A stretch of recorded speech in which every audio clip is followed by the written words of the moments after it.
오늘은 어린이 주일이자 어버이 주일로 예배를 드립니다. 어린이들은 지금 각 교육부서에서 예배를 드리고 있습니다. 여기 계신 모든 어버이, 즉 아버님, 어머님들께 주님의 이름으로 인사를 드립니다. 수고 많으셨습니다. 참 장하십니다. 여태까지 잘 살아오셨습니다. 하지만 앞으로도 수고를 더 많이 해주셔야겠습니다.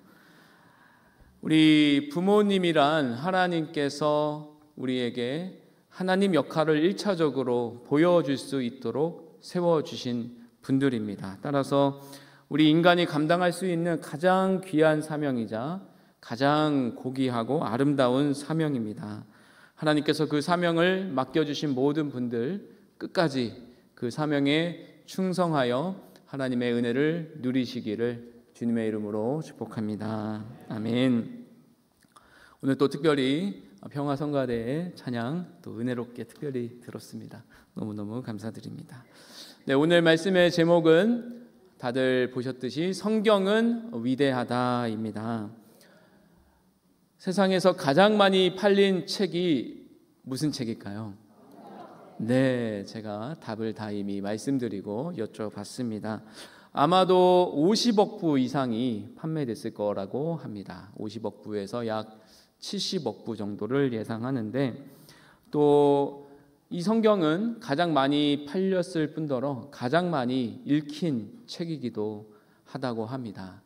우리 주위에 다들 그런 분들 한 분 알고 계실 겁니다. 성경을 읽고 또 읽는데 또 계속해서 읽으시는 분들, 지치지도 않고 지겨워하지도 않고 읽으시는 그런 분들 때문에 이런 수치가 나오지 않았을까 생각을 합니다. 다 그런 분들 되시기를 주님의 이름으로 축복합니다. 하지만 단지 가장 많이 팔렸고 가장 많이 읽혔다고 해서 성경이 위대하다라고 할 수는 없을 것입니다. 오늘 본문을 통해서 왜 성경이 위대한 책인지 그 기원과 목적을 두고 한번 살펴보고자 합니다. 사도 바울은 앞선 말씀에서 지금은 말세이다. 말세는 고통하는 때다. 고통하는 때란 야만스러운 때이다 라고 밝힌 바 있습니다. 그리고 더 안 좋은 소식을 전합니다. 무엇이냐면 예수 그리스도 안에서 경건하게 살려고 하면 할수록 그런 사람은 핍박을 받는다는 말입니다. 맙소사.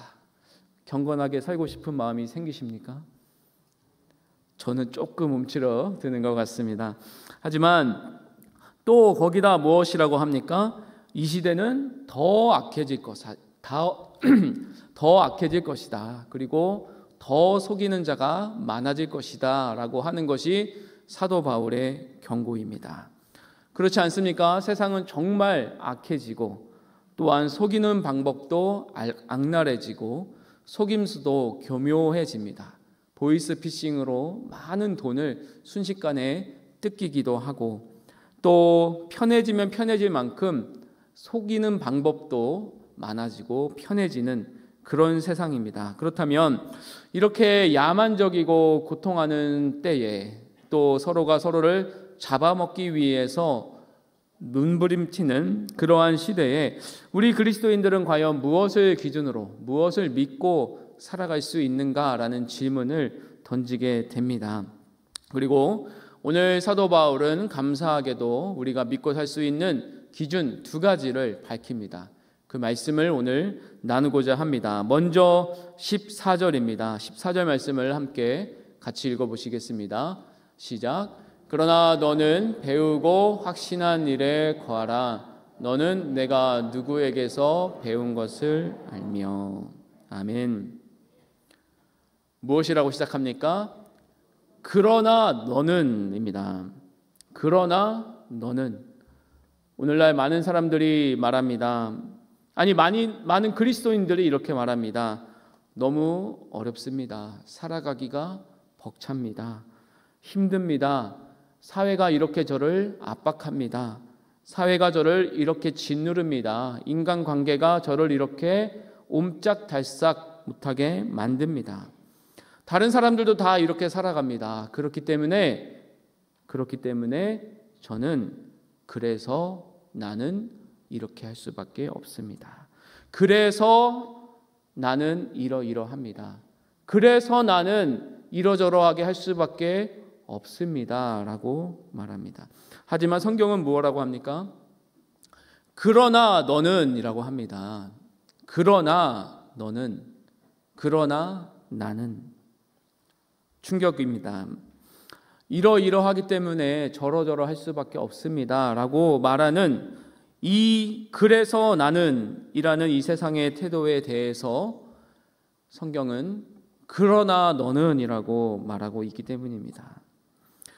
그렇기 때문에 나는 더 악랄해지고 내가 속임 당하느니 오히려 속이는 자가 되겠습니다. 라고 말하는 세상의 태도와 반해서 그리스도인들이라면 그러나 나는, 그러나 너는 이라고 해야 한다는 말씀입니다.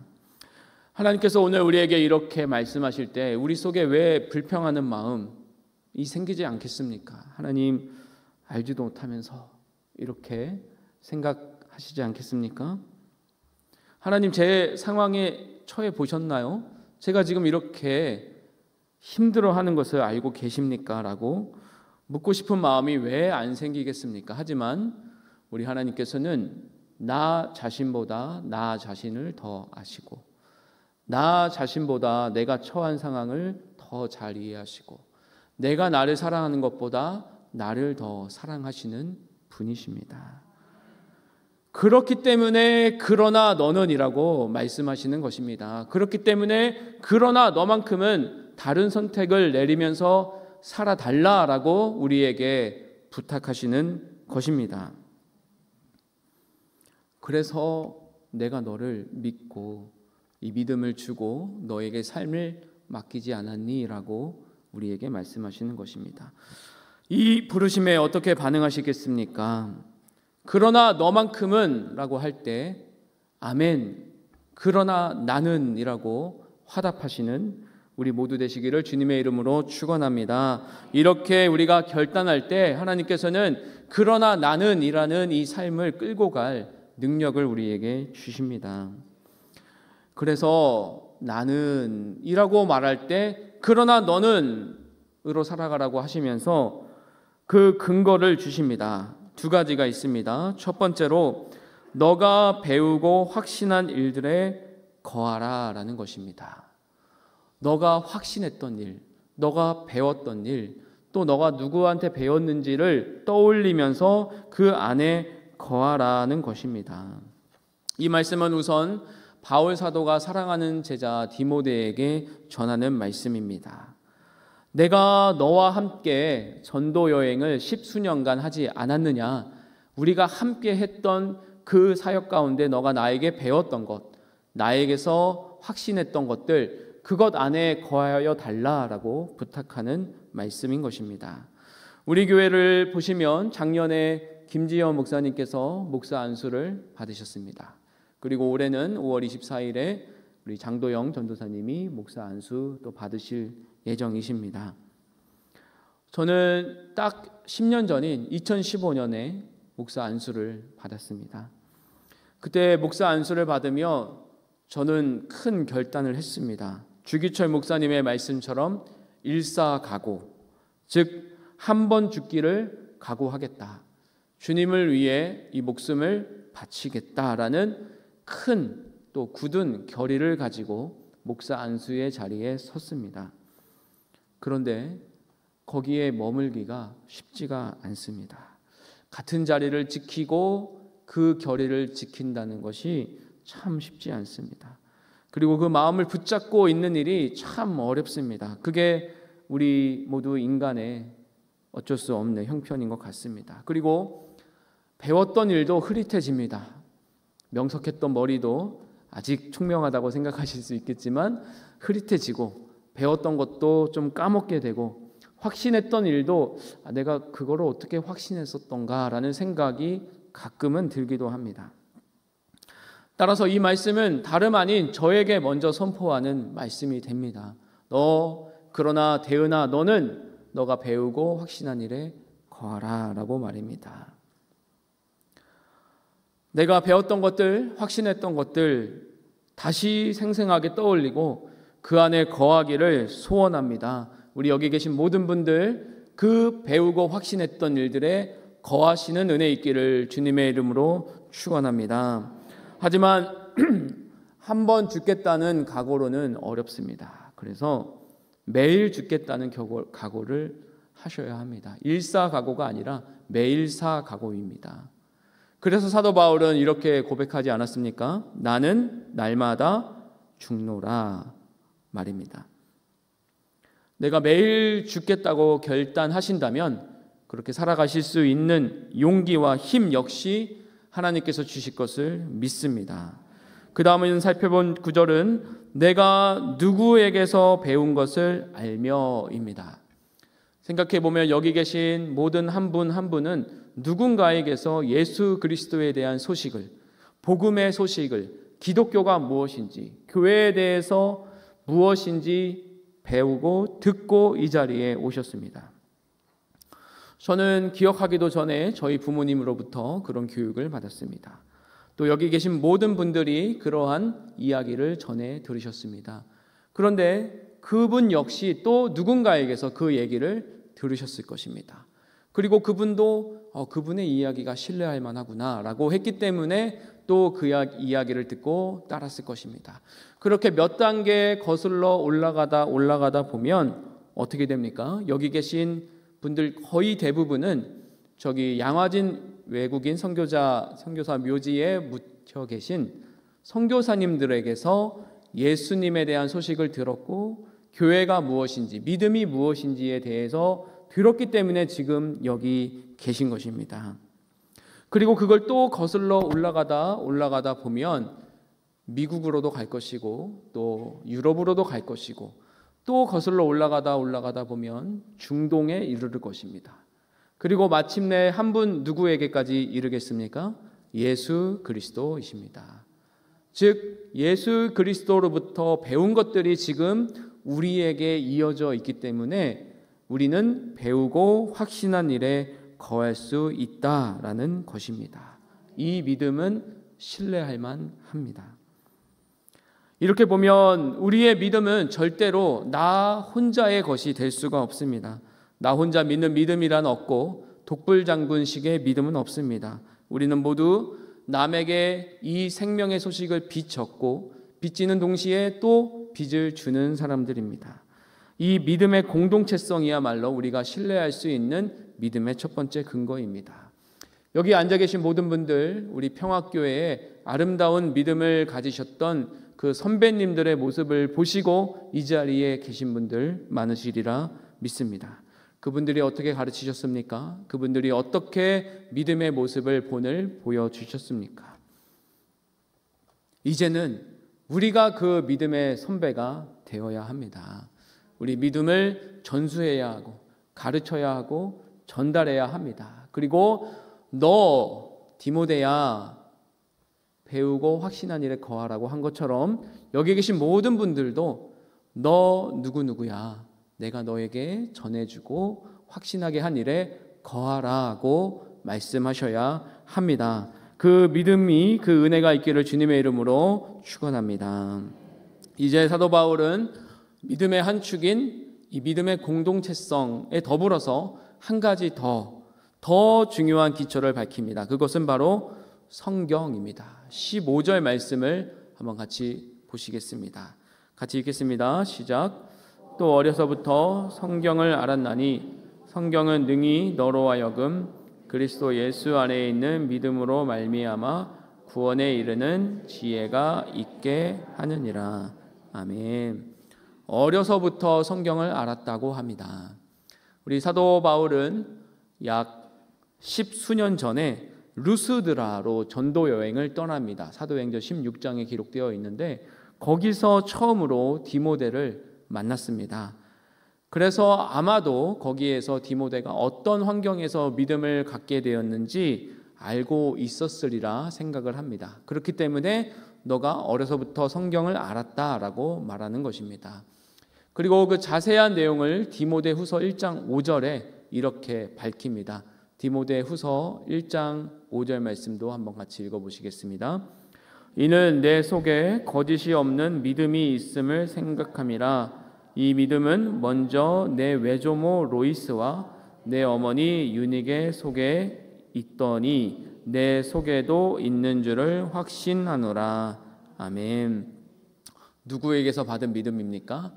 외할머니와 어머니에게서 물려받은 믿음이자 어려서부터 배운 성경입니다. 어려서부터 성경 아는 일은 참 중요합니다. 우리가 믿음의 부모로서 우리 자녀에게 물려줄 수 있는 단 한 가지만 있다면 성경을 아는 것, 예수 그리스도를 믿는 것입니다. 오늘 목사님께서 이런 말씀을 하시는 것을 들었습니다. 자기가 생각할 때는 자녀에게 영성체만 알려주면 된다. 영성체만 가르치면 된다라는 것이었습니다. 영성체가 뭔지 아시는 분 계시리라 생각을 합니다. 성체를 받는 의식을 영성체라고 하는데 이거는 천주교 용어입니다. 그래서 저 목사님이 무슨 뚱딴지 같은 소리를 하시나 이렇게 제가 생각하고 있었는데 이렇게 말씀을 하시는 것입니다. 영성체는 영어 성경 체육의 줄임말입니다 라는 것이었습니다. 영어만 가르치고 성경만 가르치고 체육만 가르치면 그 다음에 공부할 사람은 알아서 하고 공부 안 할 사람은 또 하지 않아도 행복하게 살 수 있다, 이런 취지의 말씀이었습니다. 너무 동의가 됐습니다. 그런데 제가 한 가지 묻겠습니다. 우리 자녀들에게 성경을 영어만큼 수학만큼 중요하다고 생각하시고 가르치고 또는 가르치는 일에 헌신하고 계십니까? 성경 학원 보내셔 본 적 있으십니까? 네, 저 역시 그렇지는 않습니다만 우리 이 디모데가 어떻게 해서 믿음을 이렇게 아름답게 유지할 수 있었는가? 어려서부터 성경을 알았다. 그렇다면 우리 자녀들에게도 마찬가지로 어려서부터 성경을 알게 하는 그 일에 우리는 힘써야 할 것입니다. 그런데 무엇보다도 이 성경의 기능은 우리가 구원에 이르는 지혜가 있게 하는 것이다 라고 말합니다. 구원에 이르는 지혜. 이 세상에 여러 가지 책들이 있습니다. 또 굉장히 큰 영향력을 미친 책들도 있습니다. 마르크스의 책은 그 이후에 계속되는 공산주의 사회주의 실험의 기초가 되었고 지금도 그러합니다. 또 프로이드의 책이 그러했고 또 다윈의 책이 그러했고 이 세상의 책들도 굉장히 큰 영향력을 미칩니다. 하지만 그 책이 또 그 저자가 이 책을 읽으시면 이 책대로 살면 당신을 구원합니다 라고 약속했을까요? 그런 책이 과연 있습니까? 존재하지 않습니다. 어떤 저자도 감히 이 책을 통해서 이 책의 내용을 통해서 당신은 구원받을 수 있습니다 라고 할 수 없습니다. 왜냐하면 그 저자는 인간이기 때문입니다. 하지만 성경은 그렇게 주장할 수 있습니다. 왜냐? 성경의 저자는 다름 아닌 하나님이시기 때문입니다. 이 하나님이 저자이시기 때문에 우리는 성경을 신뢰할 수 있고 성경이 말하는, 주장하는 구원에 이르는 지혜가 있게 하는 능력이 있다는 것에 동의하고 또 신뢰할 수 있다는 것입니다. 그렇다면 이 성경의 저자에 대해서 오늘 말씀은 무엇이라고 증거하고 있습니까? 우리 16절 말씀을 한번 같이 보시겠습니다. 3장 16절입니다. 시작. 모든 성경은 하나님의 감동으로 된 것으로 교훈과 책망과 바르게 함과 의로 교육하기에 유익하니. 아멘. 여기 책 좋아하시는 분들 많으시리라 생각합니다. 저도 책을 상당히 좋아하는 편이라서 도서관, 이렇게 서가를 지나가는 것, 또 서점에서 이렇게 책들을 보면서 다니는 일을 굉장히 좋아합니다. 책 냄새도 좋고 분위기도 좋고 책을 이렇게 펴고 있으면 지성인이 된 것 같은 느낌도 들고 참 그렇습니다. 그런데 무엇보다도 더 좋은 거는 이 책을 보면 그 저자가 누구인지 간에 자기가 인생의 전반에 걸쳐서 자기가 가장 나누고 싶은 가장 귀하고 아름다운 것들이라 생각되는 것을 응축해서 써놨다는 점입니다. 어느 누구도 이건 쓸데없는 얘기니까 보지 마세요 라고 하면서 책을 쓰는 사람은 없습니다. 그래서 사람들이 이 내 생각을 알아주세요, 이 내 감정을 공유해 주세요 라고 하면서 아주 간절하게 외치고 있는 것만 같습니다. 오랜 세월의 지혜와 깊은 생각이, 깊은 숙고가 거기에 담겨 있습니다. 그래서 우리는 책을 보는 것을 저자와의 대화라고도 표현하기도 합니다. 인간의 책마저도 인간의 감동으로 된 것입니다. 그렇다면 이 하나님의 감동으로 되었다라는 것은 무슨 뜻이겠습니까? 이 감동을 크게 느껴서 마음이 움직이다라고 해석을 하면 다소 거리가 있습니다. 여기에서 말하는 하나님의 감동으로 된이라는 말은 왜냐하면 성경에서 만들어진 언어이기 때문입니다. 그 단어는 하나님을 뜻하는 단어와 숨쉬다라는 단어가 결합된 단어입니다. 그러니까 하나님의 감동으로 된 것은 이라는 단어는 하나님이 숨쉬신 이라는 단어와 같다는 뜻입니다. 흙을 빚어서 생기를 불어넣으셨을 때 생명이 되어서 살아 움직이게 된 것처럼 이 글에 하나님의 성령을 불어넣으셔서 이 글 역시 살아있는 글이 되게 하신 것입니다. 책과의 대화는 어떻습니까? 어렵습니다. 존경하는 저자들은 이미 세상을 떠난 분들이 참 많습니다. 그분들의 생각을 더 알고 싶어도 알 수가 없고, 또 너무 훌륭한 저자들은 제가 가서 연락을 드려도 이렇게 잘 답하지를 않습니다. 하지만 우리 이 성경은 하나님의 호흡으로 된 것으로서 지금도 우리와 살아 숨쉬는 대화를 나누실 수 있다는 점에서 위대한 책입니다. 그리고 이 책은 어떤 일을 하십니까? 교훈합니다. 또 책망합니다. 또 바르게 하고 의로 교육합니다. 이 모든 것은 진리, 또 바른 것에 대한 이 성경의 기능을 말하고 있습니다. 오늘날은 무엇이 진리이냐, 무엇이 바르고 무엇이 옳은 것이냐에 대한 기준이 흔들리는 시대입니다. 하지만 이 성경은 분명히 말합니다. 교훈이라 하면 무엇이 옳은지, 무엇이 진리인지를 가르치는 것입니다. 책망이라 하면 무엇이 그른지, 무엇이 옳지 않은지를 말하는 것입니다. 바르게 함이란 무엇이 옳은지, 그리고 그 옳은 길로 가는 것이 방법이 무엇인지를 보여주는 것이 바르게 함입니다. 의로 교육함이란 그 바른 것, 바르지 않은 것, 그리고 바르게 되는 방법을 유지하게 해주는 것이 바로 그 기능입니다. 즉 성경은 우리로 하여금 진리가 무엇인지, 진리가 아닌 것은 무엇인지, 진리로 가는 방법은 무엇인지, 진리 가운데 거하는 방법은 무엇인지를 가르쳐 줌으로써 진리이신 예수 그리스도 안에서 우리가 머물름으로 말미암아 구원에 이르는 지혜가 있게 하는 책이다라는 결론을 내릴 수 있는 것입니다. 책에는 여러 가지 기능이 있습니다. 문학이 있을 수 있고, 또 정보를 전달하는 책들도 있을 수 있고, 수험서가 있을 수 있고, 전문 서적 등등이 있을 수 있습니다. 하지만 그 책에 우리의 생명을 걸 수 있습니까? 우리의 삶을 걸 수 있습니까? 아닙니다. 그것은 너무 위험한 기초입니다. 하지만 우리는 성경의 생명을 걸고 성경의 삶을 걸었는데도 성공하고 그 삶이 든든하게 세워진 분들을 참 많이 알고 있습니다. 우리가 존경하는 믿음의 선배들이 그렇고 저 역시 그렇고 여기 계신 모든 분들, 그런 분들을 한 분은 알고 있을 것입니다. 성경은 보장합니다. 성경에는 우리 온 인류의 생명을, 또 온 역사의 인류의 생명을 그 위에 걸어도 두어도 안전하다라고 말입니다. 성경은 우리가 하나님의 사람으로 온전하게 되어서 모든 착한 일을 하게 하는데 부족함이 없고 또한 그 능력을 갖추게 한다라고 말합니다. 즉 자신을 하나님 앞에서 바르게 하고 다른 사람들을 영적으로 바르게 인도할 수 있는 그 하나님의 사람으로서 나타나는 모든 요구에 숙달되게 할 수 있다라는 것입니다. 이렇게 말씀하시는 근거는 제가 계속해서 말씀드린 이 성경이 하나님의 호흡으로 된 책이기 때문입니다. 이 점에 대해서 조금만 더 말씀드리겠습니다.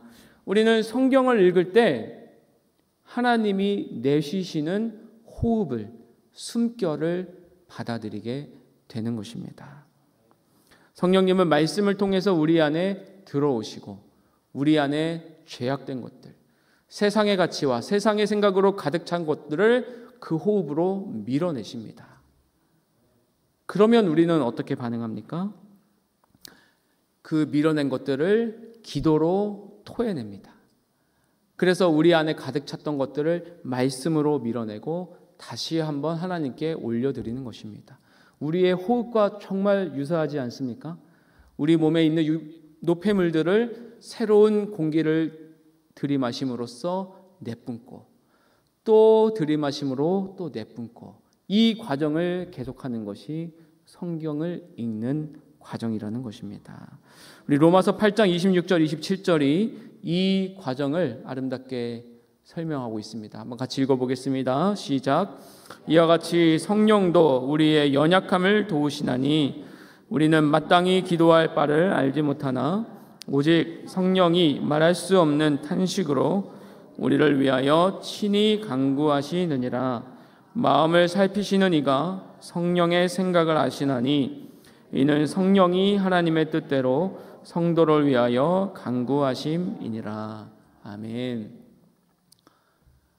우리는 말씀을 읽고 어떻게 해야 하는가, 어떻게 살아야 하는가 고민할 때가 있습니다. 어떻게 응답해야 하는가 알지 못할 때가 있습니다. 성령님의 호흡이 들어왔을 때 이것을 어떻게 내뿜어야 하는가 고민할 때가 있습니다. 하지만 그때 우리의 연약함을 도우시는 분이 성령님이십니다. 그래서 마땅히 기도할 바를 알지 못하고 어떻게 살아내야 할지 알지 못할 때 하나님께서 성령님께서 도우심으로써 우리는 그것을 밀어내고 다시 한번 성령님의 호흡을 받아들일 수 있는 것입니다. 가장 즐거운 일, 가장 행복한 일이 무엇입니까? 저는 사랑하는 가족의 숨결을 느끼는 것이 가장 아름답고 가장 좋습니다. 그래서 우리 잠자고 있는 어린애 코에다 이렇게 손을 대거나 코를 대고 숨 쉬는 거를 맡아보는 게 참 즐겁습니다. 만약 우리 여기 계신 모든 성도님들이 우리 하나님을 사랑하신다면 하나님이 이렇게 숨 쉬시고 호흡하시고 내쉬시는 숨결을 맡아보고 싶은 생각이 왜 안 되겠습니까? 그리고 그것을 한번 경험하면 그것보다 더 좋고 더 아름다운 일이 어디 있을까라는 생각이 왜 안 들겠습니까? 이 도전을 해보시기를 주님의 이름으로 도전합니다. 네, 하나님께 그 호흡을, 그 숨결을, 사랑하는 하나님의 숨결을 나에게도 내뿜어 주십시오라고 요청하시기를 도전합니다. 성경을 읽으십시오. 성경을 사랑하십시오. 성경 말씀을 통해서 나를 온전하게 해 주십시오라고 하나님께 매달리십시오. 시간을 정해서 읽으시고 분량을 정해서 읽으시고 어떻게든 성경과 씨름하시고 성경 말씀이 내 안에 들려졌을 때 이것이 걸러지지 않고 해석이 안 되면 말할 수 없는 탄식으로 우리와 함께 기도하시는 성령님께 매달리시고 구하십시오. 해석되지 않습니다. 이해되지 않습니다. 살아갈 수 없습니다 라고 탄식할 때 그때 하나님께서 같이 탄식하시며 그 호흡을 이끌어 주실 것입니다. 이 사랑하는 사람의 숨결을 느낄 때 이것보다 더 아름답고 행복한 일은 없을 것입니다. 그리고 그 성령님께서 우리 몸을 통해서 호흡하실 때에 우리가 동참함으로써 우리는 성경 말씀을 읽고 기도함으로써 삼위일체 하나님의 그 놀랍고 아름다운 연합에 동참하는 겁니다. 이 아름다운 소명과 이 아름다운 소망을 주신 하나님께 우리가 어찌 감사하지 않을 수 있겠습니까? 그리고 어찌 성경 말씀을 사랑하지 않을 수 있겠습니까? 그 호흡을 느끼십시오. 그리고 내 삶을 지탱하고 있는 그 말씀을 붙드십시오. 그 말씀을 가지고 하나님 제게 호흡해 주시고 제 호흡을 받아 주시고 이 호흡을 이루어 주시옵소서, 일어나게 하여 주시옵소서 외치십시오. 그때 하나님께서는 우리에게 말씀하실 것입니다. 그러나 너는 다른 사람이 뭐라고 하든 말든 그러나 너는 내 숨결을 받아들이고 내 숨결에 맞추어 살아라. 너 혼자만 남게 되더라도, 너 혼자만 믿는 자라 하더라도, 너만 끝까지 그것을 부여잡고 있는 어리석은 사람같이 보일지라도 내가 믿은 바를 끝까지 실천하라. 그것을 붙잡으라. 그것이 너가 할 역할이다 라고 우리에게 말씀하십니다. 이 하나님의 아름다운 호흡에 동참하시는 저와 여기 계신 모든 교우님들 되시기를 주님의 이름으로 축원합니다. 아멘. 기도하겠습니다.